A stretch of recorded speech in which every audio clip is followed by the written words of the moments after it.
Nakalimutan niya. Tas stop mo niya. Stop mo, Plo.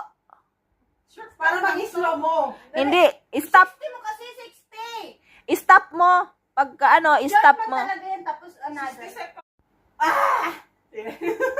Tiga niya. 1, 2, 3. Eh, ganun yung...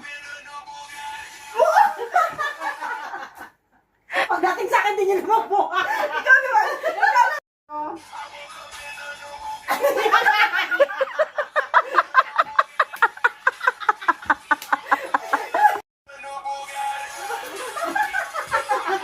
Gusto naman niya. Ulitin mo. Ikaw na nga. Siyempre, mas mabilis pa. Mas mabilis pa daw. Ulitin mo ulit. Mas mabilis pa. Hindi mo binilisan yung ano eh. Dapat in-stop mo na agad. Ang ganda na nun eh.